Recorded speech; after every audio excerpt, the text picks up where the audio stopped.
शुरुआत कंदासीं ख़बर सां त राणीपुर जे अदालत पारां गुलाम मुर्तज़ा जतोई जो क़त्ल जे इरादे वारे केस मां नालो ख़ारिज कयो वियो आहे।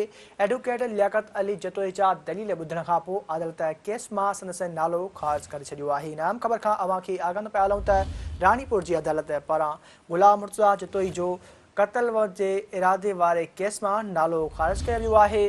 एडवोकेट लियाकत अली जतोई जा दलील ॿुधण खां पोइ अदालत केस मां संदसि नालो ख़ारिज करे छॾियो आहे।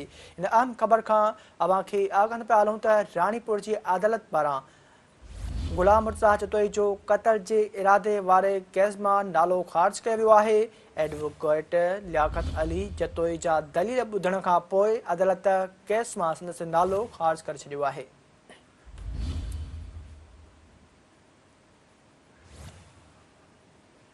अव्हां खे इन अहम ख़बर खां आगाह पिया हलूं त राणीपुर जी अदालत पारां गुलाम मुर्तज़ा जतोई जो क़त्ल जे इरादे वारे केस मां नालो ख़ारिज कयो वियो आहे।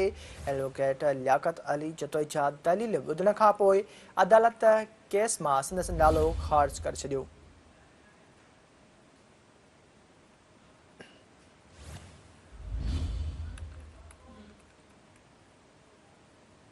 अव्हां खे आगाह पिया हलूं त राणीपुर जी अदालत पारां गुलाम मुर्तज़ा जतोई जो क़त्ल जे इरादे वारे केस मां नालो ख़ारिज कयो वियो आहे। एडवोकेट लियाकत अली जतोई जा दलील ॿुधण खां पोइ अदालत केस मां संदसि नालो ख़ारिज करे छॾियो आहे।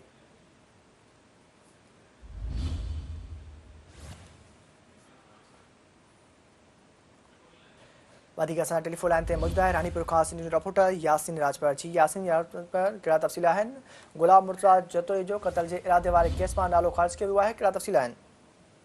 जी, गुलाम मुर्तज़ा ख़ान जतोई जे मथां 18/2/2025 में हिकु केस दाख़िल थियो हुयो जेको जंहिंमें हुनखे सहूलियतकार ॼाणायो वियो त हू जेको आहे सो हुन केस जेके जवाबदार आहिनि ॾोहारी आहिनि उन्हनि जी सहूलियतकारी करे थो ऐं हुनजी जेको आयो हुन में ॼाणायो हुयो त ही केस जेके जवाबदार आहिनि हिननि खे गाॾीअ जी जेका सहूलियत आहे उन्हनि खे खणी करे जेको आहे सो गुलाम मुर्तज़ा ख़ान जतोई पहुचाए थो। उहो उन केस में जेको आहे सो राणीपुर जी अदालत में जेको आहे सो केस हलंदड़ हुयो जेको आहे सो मुसलसल 5 महीना 10 ॾींहंनि खां पोइ अॼु जेको आहे सो राणीपुर जी अदालत गुलाम मुर्तज़ा ख़ान कलोड़ो सिविल जज मजिस्ट्रेट जेको आहे राणीपुर आहे हुन जेको आहे उन केस मां जेको नालो आहे जेको सहूलियतकारीअ वारो हो 212 जेको 224 में जेको आहे PPC तहत दाख़िल कयो वियो हो उन मां जेको आहे सो नालो ख़ारिज करे छॾियो आहे।